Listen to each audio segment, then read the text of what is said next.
여러분이 성경에서 토기장이의 비유에 대해서 몇 군데에서 살펴볼 수가 있습니다. 그냥 그 내용보다는 그냥 일반적인 토기장이를 한번 생각해 볼게요. 같은 지능을 가지고 이제 컵을 만들고 접시를 만들었다고 해보겠습니다. 그렇다면 토기장이가 그 그러니까 컵을 만들었다. 그러면 무슨 용도로 사용하겠다는 거죠? 여간에서는 물 마시는 용도로 사용하겠다고 만든 거예요. 접시를 만들었다. 그러면 뭐 그 접시에 뭐 반찬이나 뭐 떡이나 과자나 뭐 그런 것을 담아서 사용하는 용도로 이렇게 쓰기 위해서 만들었습니다. 그러니까 그렇기 때문에 뭐 그 컵 입장에서, 접시 입장에서 자기에게 주어진 그 사명을 가지고 뭐라고 그 토기장이한테 항변할 수는 없죠. 접시 입장에서 나도 그냥 물 담아서 물을 마시는 데 쓰는 그런 컵의 역할을 하고 싶어요 라고 아무리 얘기해도 애초에 그 접시의 용도를 가지고 만들었기 때문에 특별한 경우가 아니면은 접시는 접시의 용도에 맞춰서 씁니다. 우리도 하나님께 그런 식으로 항변할 때가 많이 있어요. 왜 이렇게 만드셨죠? 왜 이런 일이 가능하게 하셨죠? 그 일전에 어떤 게 자녀 문제로 굉장히 고민이 많으신 분의 이제 얘기를 들은 적이 있습니다. 근데 그분이 그 자녀의 그 과도기 때 여러 표현들을 들었는데 가장 속상했던 말이 그거래요. 이럴 거면 나를 이 세상에 왜 낳으셨죠? 라는 거였다. 아무래도 자녀를 낳아 길러보신 분들은 다 공감하실 겁니다. 아이를 낳았을 때 그 갓난아기 때 그 아이를 보면서 세상의 모든 아픔과 시름을 다 잊을 수가 있었죠. 그리고 그 아이에게는 어떤 아픔도 없고 행복만이 가득하기를 바라면서 키웁니다. 근데 아이가 자라고 나서 또 자라는 과정에서 또 생각지도 않았던 아픔이 있을 수도 있고 또 부모와의 마찰이 생길 수도 있어요. 그렇다고 해서 아이가 이럴 거면 왜 나를 낳았죠? 라고 얘기하는 것은 아무 의미가 없습니다. 물론 시간을 되돌릴 수 없는 것도 있지만 어쨌거나 이 세상에 있게 된 것 그 자체는 그 부모가 있었기 때문이에요. 나를 왜 낳았습니까? 라고 얘기하는 것은 단지 자신의 삶을 한탄하는 표현일 수도 있지만 부모를 그냥 부정하는 거예요. 로마서 9장 20절 말씀에도 보면 사도 바울이 다음과 같이 얘기하죠. 이 사람아, 내가 누구이기에 하나님께 반문하느냐? 지음받은 물건이 어찌 지은 자에게 나를 이같이 만들었냐고 말하겠느냐라고 기록하고 있습니다. 지음받은 이상은 지은 자에게 뭐라고 말할 수가 없다라는 거예요. 그런데 여기서 중요한 것은 사람은 실수할 수가 있습니다. 아무리 좋은 의도를 가지고 누군가한테 언행을 한다 하더라도 그게 의도가 좀 왜곡되거나 받아들인 사람이 그렇게 받아들이지 않으면 얼마든지 오해가 생길 수가 있어요. 하지만 하나님께서 어떤 의도를 가지고 우리를 이 땅에 있게 하셨을 때는 그 의도는 완전합니다. 완벽합니다. 전혀 실수가 없으신 하나님이시기 때문에 하나님께서 우리 한 사람 한 사람을 이 땅에 있게 하셨다는 것은 단지 하나님은 어쩌다 실수를 하셔가지고 우리 한 사람 한 사람을 있게 하신 게 아니라는 거예요. 반드시 그분이 목적하신 바가 있기 때문에 그 일을 이루기 위해서 우리를 이 땅에 있게 하셨다는 거예요. 우리는 그 과정을 또 그 여러 가지 일어나는 일들을 생각함에 있어서 하나님의 의도를 파악하기보다는 내가 봤을 때 똑같이 삶을 살아가는데 왜 나는 누구보다도 힘든 일이 있습니까? 왜 나에게 이런 어려움이 있게 하십니까? 라고 하면서 자꾸 그런 걸 가지고 왜 하고 하나님께 항변을 하죠. 하지만 하나님께서는 그분이 창조주가 되시고 우리가 피조물이 된 이상 그 부분에 대해서는 전적인 하나님의 주권이기 때문에 우리에게 따져 묻는 것을 허락하지 않으십니다. 다만 그 상황이 있게 하심으로 말미암아 하나님께서는 전혀 실수가 없으시기 때문에 분명히 그 과정을 통해서 하나님께서 의도하신 일을 이루시겠다라는 것이죠. 우리는 그 순간순간 그걸 이해를 못합니다. 그렇기 때문에 자꾸 하나님께 묻는 거예요. 왜 그렇죠? 왜 이런 아픔이 있죠? 라고 말이죠. 하나님께서 우리를 정말 택해서 뭔가를 쓰는데 우리를 사용하시겠다라고 하면 우리 약간 부담을 갖고 생각할 때가 많이 있어요. 갑자기 막 뭐 전셋집을 빼서 뭐 월세로 옮겨서라도 뭐 헌금을 하라는 얘기인가? 나 사실 시간이 그렇게 많지 않은데 막 맨날 교회 가서 살라는 얘기인가? 아니면 전도를 많이 해야 되는가? 뭐 여러 가지 모양으로 우리가 좀 부담을 가질 수가 있어요. 근데 그런 부분에 대해서는 크게 걱정하실 필요가 없는 게 하나님은 누구보다도 우리를 잘 알고 계세요. 그 말은 우리 수준을 우리보다도 잘 알고 계신다라는 겁니다. 무언가를 시키실 때 그 수준에 맞는 일을 시키세요. 자녀를 초등학교 입학시킬 때 입학하는 날 어느 부모도 이렇게 얘기하지 않아요. 자, 너는 오늘 당장 전교 회장이 되어야 해. 너는 지금 초등학교 1학년에 입학하는 날이지만 서울대를 가는 거를 생각하고 공부를 해야 돼. 이렇게 생각하는 부모는 없습니다. 대개는 유치원과 확연하게 달라진 그 시스템에 아이가 들어가는 거기 때문에 약간 걱정도 하고 약간 뭐 이렇게 좀 조바심도 납니다. 모쪼록 학교 생활 잘 적응하고 그렇게 한 단계 한 단계 나아가기를 바라는 것이죠.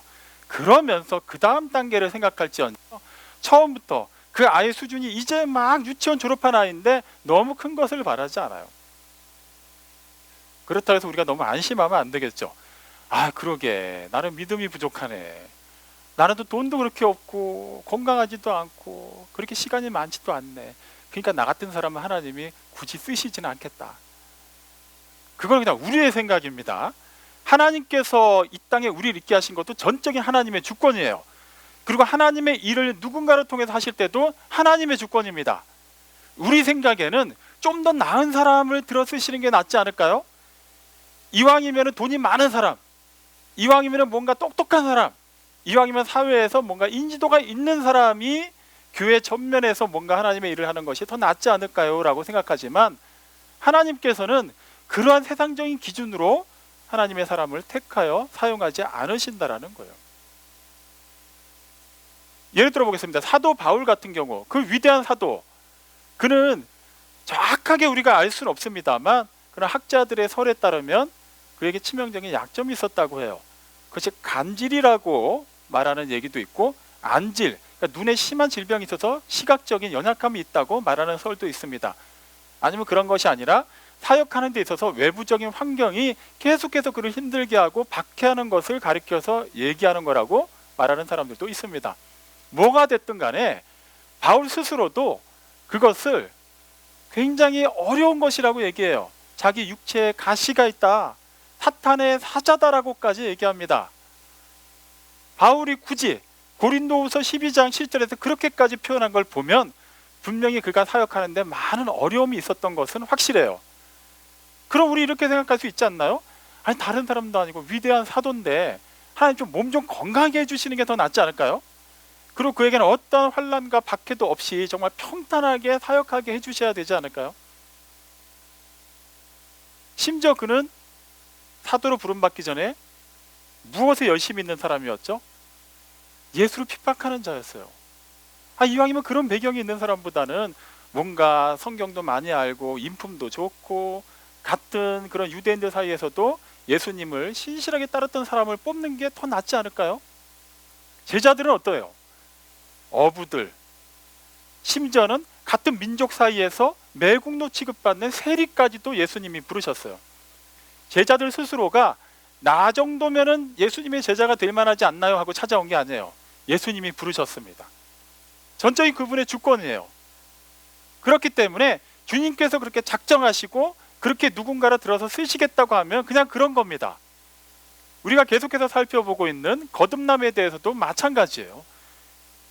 첫째는 니고데모에게 하셨지만 그 다음에는 예수께로 나온 모든 자들, 우리에게도 동일하게 하시는 말씀입니다. 내가 거듭나야만 하겠다. 거듭나지 아니하면 하나님의 나라를 볼 수가 없다. 물과 성령으로 나지 아니하면 하나님의 나라에 들어갈 수가 없다. 그렇다면 그런 거예요. 그렇게 안 해도 되지 않을까요? 꼭 그래야만 하나요? 라는 것은 우리 생각입니다. 우리는 피조물이기 때문에 창조주께서 그렇게 말씀하시는 거에 대해서 전혀 우리는 반기를 들 수가 없어요. 예수님이 먼저 본을 보이셨죠. 그분 스스로가 이 땅에 오신 것을 하나님의 뜻을 행하기 위해서 오셨어요. 그냥 시간이 남아 돌아가지고 그냥 사람들 사이에서 뭔가 좀 재밌게 사시기 위해서 오신 게 결코 아니라는 거예요. 요한복음 6장 40절 말씀에 따르면 예수님이 다음과 같이 얘기하시죠. 내 아버지의 뜻은 아들을 보고 믿는 자마다 영생을 얻는 것이니라. 하나님의 뜻이 그것임을 알기 때문에 예수님이 이 땅에 인간의 몸을 입고 오셨어요. 아무 죄가 없으신 분인데 그 수치를 당하시고 그 아픔을 당하시고 그 괴로움 속에서 아무도 그분을 돌봐주지 않은 상태에서 비참하게 십자가에 달려 돌아가실 것을 아시는데도 오셨습니다. 아버지 하나님의 뜻을 이루기 위해서 오신 거예요. 그렇게 우리에게도 그분이 먼저 본을 보이시고 우리 또한 하나님의 뜻대로 살라고 말씀하고 계시는 거예요. 그분은 그렇게 살지도 않으면서 우리한테만 그렇게 말씀하신다면 아마 여기에 있는 상당수의 분들, 심지어 저도 그다지 예수님을 신뢰하지 않았을지도 모릅니다. 자기야 하나님이니까 그냥 마음먹은 대로 다 할 수 있지만 이 땅에서 여러 가지 모양으로 힘들게 사는 우리는 뭐가 되지? 우리는 얼마나 힘든지 저 사람이 알기나 하고 우리한테 뭘 명령하는 건가? 얼마든지 우리도 그렇게 말할 수 있어요. 하지만 중요한 것은 예수님은 먼저 본을 보이셨어요. 그리고 그 아들을, 예수님을 주와 그리스도로 믿는 자들로 하여금 영생을 얻게 하셨습니다. 근데 우리가 여기서 자꾸 마침표를 찍으려고 해요. 그러다 보니까 문제가 생기죠. 아니 그냥 우리는 천국이 보장이 되었고 예수님이 그 일을 위해서 오셨다면서요. 예수님은 그 일을 하셨잖아요. 나는 그 사실을 믿습니다. 그리고 잘 생각해 보니까 완전하게 모르겠는데 천국에서의 삶이 뭔가 감각적이고 재밌고 뭔가 우리의 막 쾌락을 자극할 만한 그런 삶 같지는 않단 말이에요. 그렇다면 어차피 영원히 그렇게 살 텐데 요 몇십 년 이 땅에 사는 동안만이라도 좀 재밌게 살면 되지 않을까요? 아니 그러니까 아주 크게 죄 짓는 것만 아니라면 그냥 세상 사람들과 크게 차이 나지 않는 범위 내에서 윤리 도덕적으로 크게 문제되지 않는 범위 내에서 좀 살다가 영원한 하나님 나라 가서 그 다음부터는 그냥 착하게만 살면 되잖아요. 우리는 얼마든지 그렇게 생각할 수가 있어요. 다시 그 초등학교 얘기를 한번 해볼까요? 부모가 자녀에게 자 이제 학교 가야지 라고 이제 아침에 이제 깨워서 준비를 시키고 이제 학교를 보냈습니다. 그렇다면 학교를 보내는 부모는 학교 가야지라고 말하는 것으로 끝나더라도 그 안에는 여러 가지 의미가 있죠. 만약에 아이가 가자마자 10분 만에 왔어요. 너 웬일이야? 오늘 왜 이렇게 일찍 왔어? 엄마 학교 가라고 했잖아요. 저는 일단 학교는 갔다가 왔어요. 그러면 된 거잖아요. 이렇게 말하면 엄마 입장에서 보기보다 똑똑한데? 이럴까요? 아니에요. 엄마가 학교 가야지라고 말하는 거에는 무슨 의미가 있어요? 학교를 가서 교문을 통과해서 교실에 들어가서 기본적인 정규 수업도 마치고 쉬는 시간에 쉬기도 하고 급식 시간에 먹기도 하고 친구들하고 놀기도 하고 이런 과정이 다 들어가 있는 거죠. 우리도 영생을 생각할 때 자꾸 그렇게 한 부분만을 생각하는 경향이 있어요. 구원 받았잖아요. 뭘 자꾸 우리에게 더 요구하세요? 어차피 우리의 의로 된 것도 아니고 우리가 뭔가 율법적으로 열심히 한다고 된 것도 아니잖아요. 그럴 때는 그렇게 성경 말씀을 잘 인용을 합니다. 그래서 하나님이 뭐라고 말씀하세요? 베드로 사도를 통해서 베드로전서 3장 18절에서는 다음같이 얘기하시죠.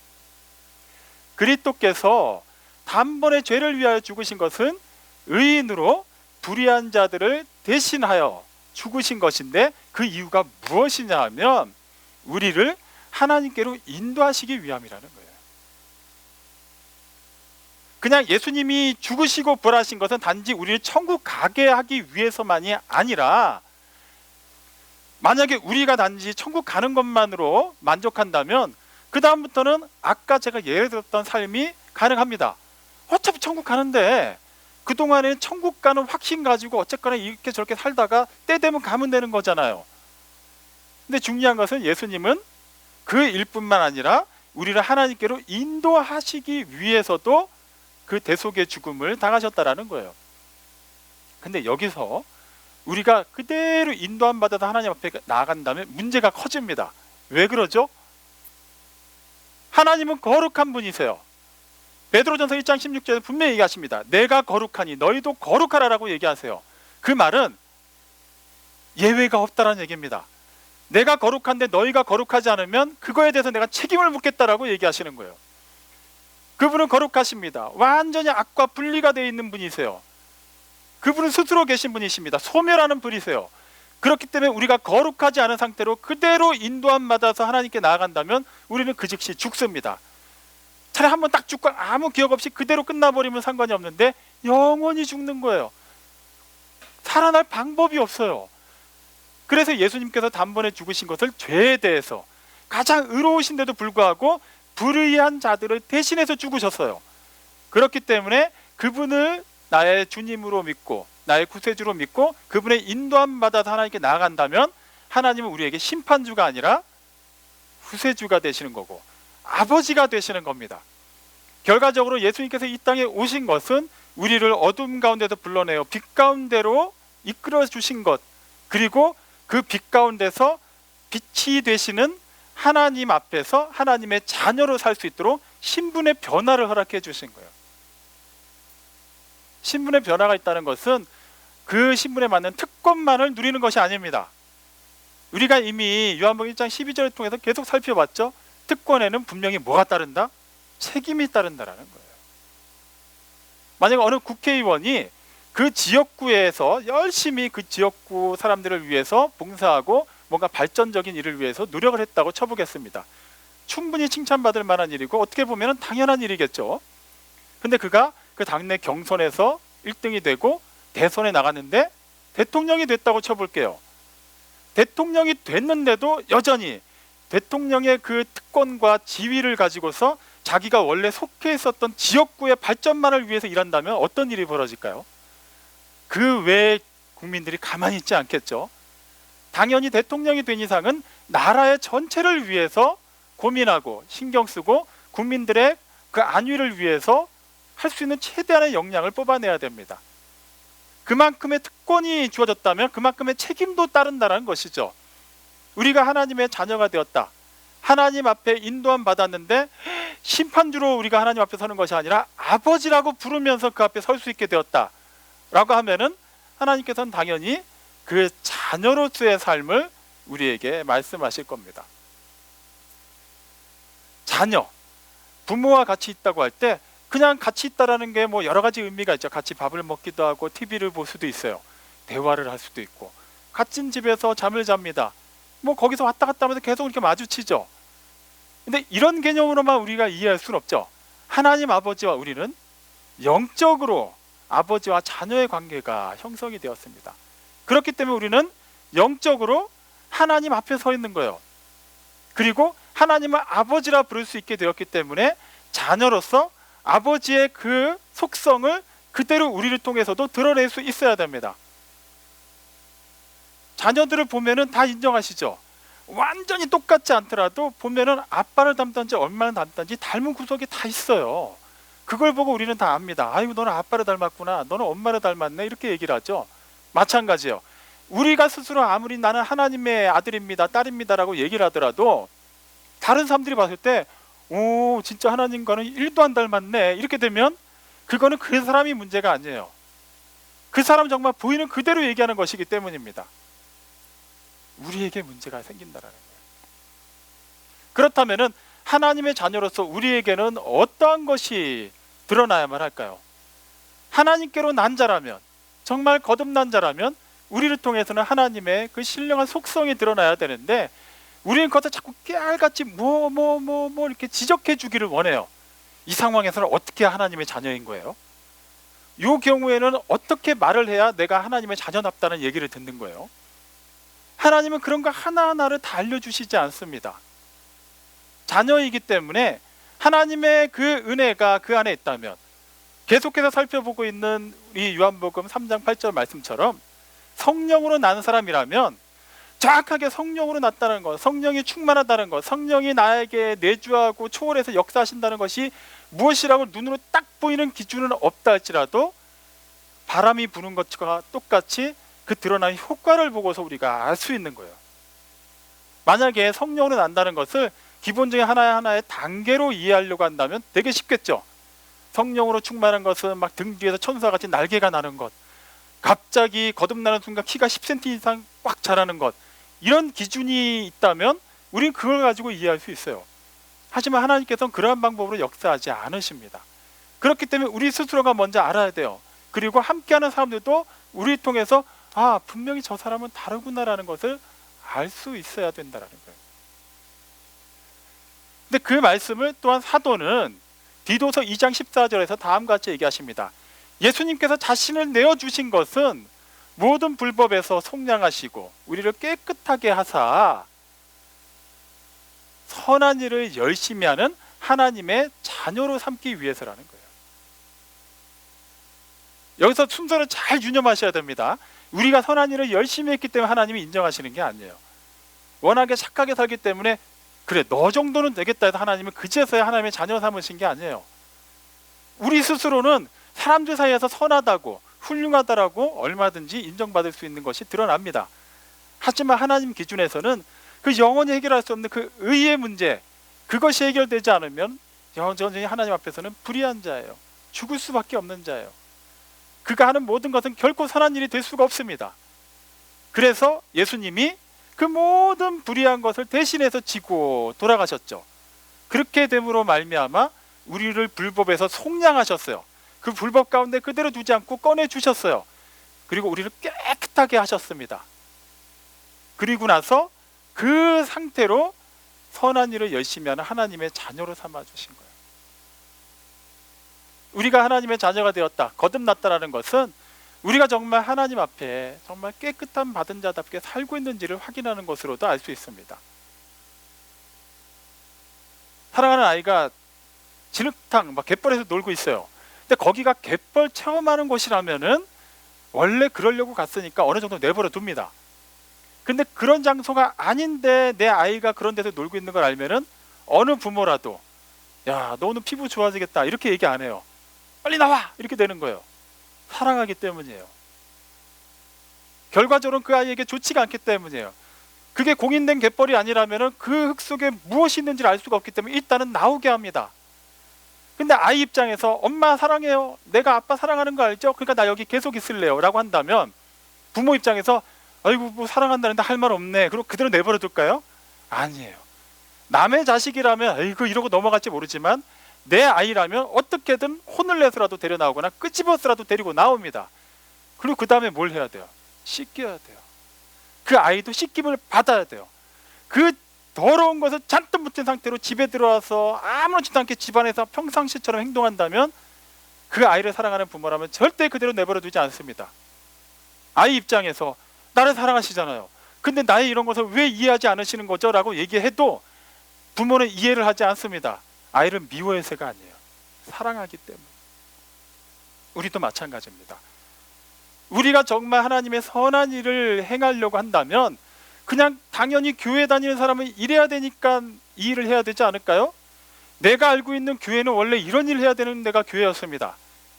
내가 생각하는 그런 뭐 교인들이 이렇게 지향하는 삶은 이런 겁니다. 백날 얘기한다 할지라도 먼저 그 말을 하는 나 자신부터 예전의 모습에서 완전히 씻겨지고 거듭나고 새로워지지 않은 채 나의 경험과 나의 바탕과 나의 우러나오는 모든 것을 가지고서 그 선을 정의한다면 그것은 결코 하나님 앞에 인정받을 수 없다라는 거예요. 그렇다면 하나님께서 말씀하시는, 하나님께서 원하시는 선한 삶은 무엇일까요? 저는 오늘 이것을 가지고 세세하게 어느 항목을 다 예를 들어서 이럴 때는 이렇게 하는 것이 선한 일입니다라고 얘기를 나누고 싶지는 않습니다. 궁극적으로 하나님께서 말씀하시는 것은 그런 걸 하나하나 깨알같이 알려주시는 게 아니기 때문이에요. 미가서 6장 8절 말씀에 보면 사람아, 주께서 선한 것이 무엇인지를 내게 알려주셨다라고 얘기하면서 쭉 뭐라고 얘기하냐면 여호와께서 원하시는 것은 오직 정의를 행하며 인자를 사랑하며 겸손히 내 하나님과 함께 행하는 것이 아니냐라고 말하고 있습니다. 자, 미가서 6장 8절에 나온 그 말씀, 정의를 행한다, 인자를 사랑한다, 겸손히 행한다. 교회 다니지 않는 사람들도 마음만 먹으면 얼마든지 할 수 있는 일입니다. 정의의 사도가 어디서 불쑥불쑥 튀어나오는데 그게 다 교회 다니는 사람들만이 하던가요? 아니에요. 오히려 교회 밖에 있는 사람들이 훨씬 더 정의롭게 사는 것을 우리는 많이 봅니다. 인자를 사랑한다, 쉽게 말하면 자비를 베푼다라는 얘기인데 그런 것도 마찬가지예요. 얼마든지 예수를 믿지 않는 사람들을 통해서도 참 인품이 뛰어나고 어려운 이들을 기꺼이 돕는 사람들을 우리는 얼마든지 봅니다. 겸손히 행하는 것, 마음만 먹으면 누구라도 할 수 있잖아요. 그냥 겸손한 척 하면 되는 거니까. 실제 내 속마음은 그게 아니더라도 상대방을 지금 막 깔보고 비웃으면서도 겉으로는 그냥 뭐 네네네 하면서 얼마든지 우리는 겸손한 척 할 수 있어요. 근데 하나님께서 원하시는 선한 것, 하나님께서 구하시는 삶이 그런 거라고요? 그러면 약간 문제가 되지 않을까요? 정의, 무엇을 정의하다 할 때 정의가 아니라 여기서 말하는 정의는 사람의 마땅한 도리를 얘기합니다. 정말 길가에 누군가가 갑자기 픽 쓰러졌어요. 그렇다면 마땅한 도리는 뭡니까? 할 수 있는 데까지 그 사람 한번 도와주는 거예요. 뭐 119를 부르든지 심폐소생술을 하든지 다른 사람의 도움을 청하든지 내가 할 수 있는 데까지 한번 해보는 겁니다.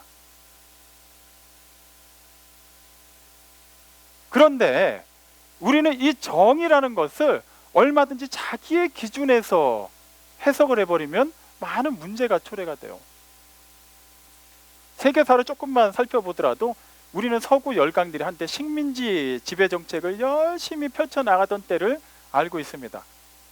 아프리카 대륙, 아메리카 대륙이 또 아시아의 또 일부 지역들이 그런 많은 강대국들에 의해서 유린당하고 자원이 뺏기고 인력이 그냥 속절없이 그냥 노예로 끌려가는 것을 당해야만 했죠. 역사에 따르면, 그리고 그것을 알고 있는 우리 입장에서도 그건 분명히 잘못된 겁니다. 그런데 그 당시 그러한 식민지 지배 정책을 펼치던 강대국들은 나름의 논리를 가지고 있었어요. 너무 미개한 사람들에게 우리가 신진, 선진 문명과 문화를 알려주는 것이다. 저렇게 귀한 자본이 있고 자원이 있는데 그거를 쓸 줄은 몰라, 값어치를 몰라. 그래서 우리가 그것을 좀 써서 다른 사람들로 하여금 그것을 유익하게 활용하게 하겠다라는데, 아니 그럴 수도 있지 뭐. 그 미개하게 원시적인 종교로 샤머니즘을 믿고 있네. 그러니까 정말 절대자이신 하나님의 그 말씀을 전하겠다라는데 뭐가 문제야? 오히려 그들에게 더 도움되는 게 아닌가? 그들이 정의롭다고 생각한 기준대로라면은 그렇게 얘기할 수 있는데 실제 그건 정의로운 것이 아니죠. 교회 안에서도 얼마든지 정의롭지 못한 일들이 많이 일어났습니다. 예를 하나만 들까요? 14세기에서 17세기 사이에 좀 활발했던 것인데 아마 마녀 재판, 마녀 사냥이라는 표현을 여러분은 들어보셨을 겁니다. 주로 교회에서 그런 이단자들을 마녀로 규정해서 그냥 화형시켜서 그냥 없애버리는 거예요. 정말 마녀라면 그럴 수는 있다고 치자고요. 물론 그래도 그 방법이 옳은 건 아닙니다만, 정말로 무슨 신접한 여인이 막 밀교를 이렇게 사람들에게 믿게 하고 막 이상한 신을 섬기면서 그걸 교회 내에 막 이렇게 음란한 것을 퍼뜨리고 한다면 그것은 분명히 교회 내에서 단호하게 끊어낼 수 있어야 돼요. 하지만 그 당시 교회 지도자들, 그 다음에 지식인들은 교회를 지킨다는 명분, 하나님의 뜻대로 행한다는 명분을 앞세워서 그들은 정의롭다고 말하며 많은 사람들을 불 속으로 쳐 넣었습니다. 전혀 성경적이지도 않은 배경이에요. 성경적이지도 않은 방법으로 그들은 자기 스스로가 하나님 앞에서 정의롭게 행했다고 착각을 했죠. 우리가 정의를 행한다는 것만 봐도 얼마든지 우리 기준을 가지고 오히려 다른 사람들을 다치게 할 수 있다는 것을 우리는 보게 됩니다. 자비를 베푸는 것도 마찬가지예요. 그냥 내 기준에서 도와주고 싶으면 도와주고 아니면 아닐 수도 있잖아요. 은근히 내 의의가 드러나는 것이 아니면은 굳이 우리가 뭔가 도움을 주지 않는 경우는 얼마나 많이 있습니까? 내가 가진 돈, 내가 가진 시간이에요. 내 거예요. 그렇기 때문에 내가 쓰는 거기 때문에 내가 기준을 정해서 이건 되고 이건 안 되는 거예요. 하나님으로부터 주어진 것에 대한 청지기적인 자세가 없이 얼마든지 우리는 내가 주인이 되는 순간 자비를 베푸는 것, 인자를 사랑하는 것도 세상적으로 변할 수 있습니다. 겸손도 마찬가지죠. 마태복음 15장 18절 말씀에 따르면 사람의 마음에서 나오는 것이 그 사람을 더럽게 한다고 말합니다. 하나님께서 구하시는 것, 하나님께서 선하다고 정의하시는 것이 정의를 행하고 인자를 사랑하고 겸손히 행하는 것임에도 불구하고 그 기준이 나 자신이고 우리가 되는 순간 얼마든지 하나님이 구하시는 것이 아닌 하나님께서 증오하시고 하나님께서 그것을 도저히 가증하다고 밖에는 할 수 없는 그러한 것으로 변질될 수 있음을 우리는 잘 알게 됩니다. 그렇기 때문에 미가 선지자의 그 외침에 다시 한번 귀를 기울여야 돼요. 정의를 행하고 인자를 사랑하고 겸손히 내 하나님과 함께 행하는 것이 아니냐. 하나님이 구하시는 것은 하나님과 함께 행하는 것입니다. 내가 기준이 되는 순간 우리는 완전히 무너지게 되어 있어요. 그냥 내가 갑의 위치에 있는 순간, 내가 목소리가 클 때는 그것이 먹혀 들어갑니다. 하지만 그렇지 않은 순간 얼마든지 그것은 아무것도 아닌 것이 돼요. 하나님을 사랑하고 이웃을 사랑하라는 것, 왜 하나님 먼저일까요? 하나님만 사랑하면 나머지 만사 형통이라서 그런 건가요? 그게 아니에요. 우리는 하나님의 창조주이신 하나님과의 관계에서 피조물로 관계를 하고 있기 때문에 창조주와의 관계가 바로 서야 됩니다. 사랑에 대한 기준도 온전한 사랑을 먼저 받아야 돼요. 그리고 그 사랑에 대한 그 감격을 가지고 하나님께 드릴 수 있어야 돼요. 그것이 바탕이 되어야만 내 기준이 아닌 하나님의 기준으로 우리는 사랑을 베풀 수가 있는 거예요. 그렇지 않고 하나님의 사랑을 완전히 도외시한 채 나의 인간적인 사랑, 내가 기준으로 정한 그 사랑만을 내세운다면 오히려 그 사랑이 누군가한테는 폭력이 될 수도 있고 누군가에게는 아픔과 상처를 줄 수도 있다는 것을 우리는 너무나도 잘 알고 있습니다. 히브리서 12장에는 많은 신앙의 위인들이 나와요. 근데 5절에 보면 에녹에 대해서 나옵니다. 근데 그렇게 길지도 않아요. 그런데 에녹은 죽음을 보지 않고 하나님 나라로 옮기셨다라고 나와요. 믿음으로 에녹은 그렇게 살았는데 어떻게 그게 가능했을까요? 그 같은 본문에서는 하나님을 기쁘시게 하는 자였기 때문이라고 기록하고 있습니다. 그 이쯤 되면 우리 조바심이 나요. 나도 하나님을 기쁘시게 하고 싶은데 뭐 믿음으로 살면 된다고 하는데 구체적으로 에녹은 어떻게 살았을까? 창세기 5장 24절 말씀에 따르면 에녹은 하나님과 동행하였다라고 기록하고 있습니다. 어떠한 상황이더라도 그는 자신의 기준대로 하나님을 끌어당겼다가 하나님을 멀리했다 하지 않았어요. 철저하게 하나님과 동행했습니다. 우리의 삶은 어떻습니까? 정말 우리가 거듭난지를 살펴볼 수 있는 가장 중요한 시금석이기도 해요. 정말 하나님과 동행하고 있습니까? 뭔가 어려울 때만 하나님 막 찾고 있고 뭔가 내 뜻대로 잘 될 때는 하나님이 내심 좀 멀리서 좀 나를 건드리지 않기를 바라는 그런 마음으로 하나님과 동행하고 있지 않나요?